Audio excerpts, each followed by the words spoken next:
the Ballon d'Or is creeping up, and we've talked enough about the people nominated for it. But I want to talk about Edouard Mendy. And Yes, indeed. there's been a lot said about him not being on the list. Obviously, Gianluigi Donnarumma is the only goalkeeper to be nominated of the 30 on that short list. Had an interesting conversation with a friend the other day that mentioned, you know, what does a player like Edouard Mendy have to do to get on that list? Won the Champions League, obviously, with Chelsea. And I don't know if many of you saw, but against Brentford, Chelsea went 1-0 up and then had sustained a siege in that second half. 17 shots, and they couldn't get past one man, Edouard Mendy. What does a goalkeeper like him have to do to get that recognition that most people feel that he deserves? Well, you only have to look at his impact versus the previous incumbent of the number 1 jersey at Chelsea to see just how good he is. Because I know Kepa Arrizabalaga is a bit of a punchline, but they went from a team that conceded nearly every shot on target to the best defence in Europe. Yes. Pretty much overnight. And some of that is Thomas Tuchel's influence. Some of that is empowering the likes of Antonio Rudiger, who I think is emerging as perhaps the best pure defender in world football. But a lot of that is down to Edouard Mendy, who's just a great shot stopper. Yes. He's the pure goalkeeper. And I think those kinds of keepers are a little bit underrated now in this world of Allisons and Edisons who want to play halfway up the pitch and they want to run out to everything. And when you've got a guy who's actually just got kind of Inspector Gadget extendo limbs, Incredible. he's phenomenal. And he also seems to have immediately commanded some respect at a club that it's not always easy to stamp your authority upon, because he really yells at his centre-backs if you watch him on the field. But he's not like a Jordan Pickford type who seems to look absolutely furious whenever he has to make a save and do his job. He's always that kind of pump-up goalkeeper who's always like clapping his hands and congratulating defenders for last year's challenges and stuff. So they seem to have built a really strong, talk about a siege they were under against Brentford, a bit of a siege mentality in that back three plus goalkeeper. I think he's been phenomenal. Chelsea won the Champions League out of absolutely nowhere after Lampard was sacked and they had a manager take over mid-season. And you know, honestly, Edouard Mendy was a huge part of that. So I would love to see defenders and goalkeepers 100%. get more respect when it comes to the Ballon d'Or. Because let's take a look at this list, and I want to just run some names by you, all right, as people that I don't think are as deserving as Edouard Mendy. So let's take a look at the very top here.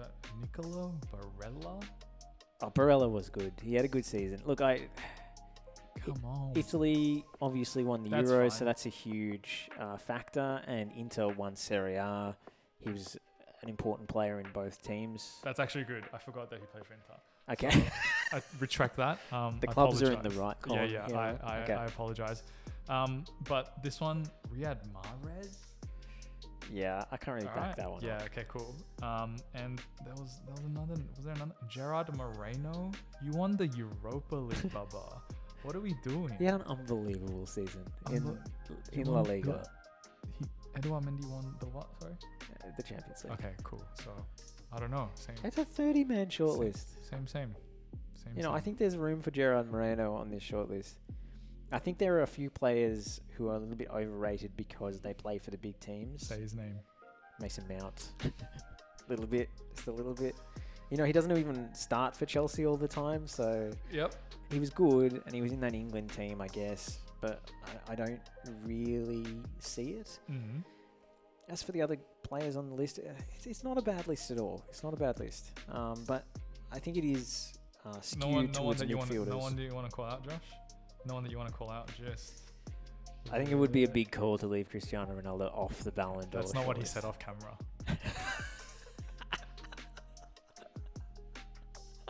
No comment. Don't know. So who deserves to win it is the question. Mo Salah. Oh, that's recency bias. It's the whole year. Okay. Jorginho? Who? Jorginho. Yeah, I can see that. I mean, Champions not League. not a glamorous player, but remember the last time we had an international tournament? Mm-hmm. It was Luka Modric winning the World Cup. And that's the thing. It doesn't have to be a glamorous player, right? No. Because I was going to say Ruben Dias because I was really impressed with how he played for City across that season. True, but he didn't win anything. But he didn't win anything. But Did they win the FA Cup? I can't even remember who won the FA Cup. Who cares? yeah, I mean, Man City, probably. Yeah, they didn't. He didn't win an international tournament. They did win the league. To be No, fair. you're right. He did 'cause win the Premier League. We shouldn't be confused with who we think the best player is now, which I think is Mo Salah. Yes, but the thing is, this is the problem with the Ballon d'Or: is it's awarded on a calendar year basis, Get him. which is crazy. And also, what about this man Robert Lewandowski? He has the no, not last season, but he has the season of his life. Bayern Munich win the Champions League, Mhm. and France football, because Ligue 1 was called off, decide they're not going to award the Ballon d'Or that year. So Robert Lewandowski is robbed of a Ballon d'Or just because these French, these insular people who run this magazine that this award runs through, which is just a crazy system anyway. Obviously, the voting is done by international coaches and journalists and stuff, and it's a good voting system. But they just decided off their own bat that no, it's not worth awarding the Ballon d'Or because Ligue 1 is not complete. Well, didn't you know that someone from Ligue 1 was going to win it? Were they? You didn't get that info. No, I didn't get the memo. Plugged into, No. Okay. Yeah, sorry about that. Hey, I mean, PSG did make the Champions League final, so maybe. I guess so. I mean, it's totally insane to me that this award is weighted so highly in football discourse. And that's because football discourse on the internet is completely broken. Yes. And people look Found at out individuals. The player of the month was fan voted. There we go. The mystery solved from last week. Yeah.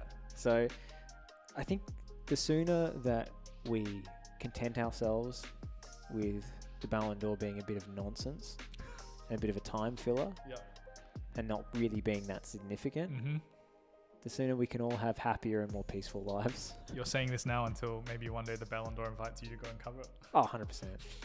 Hey, former FNR employee, Adriano Del Monte, shout out to him. Yes. Overdoing the hard yards in Europe away from his family. Yeah. And last time he actually hosted the pre-awards, they called it the green carpet because they had AstroTurf instead of a red carpet, which is a very tacky FIFA kind of move. Yeah, amazing. But he hosted the awards and interviewed all these amazing coaches and players. So I've never met you, but you're killing the game. There's one hilarious moment though when Messi blanks him. Oh.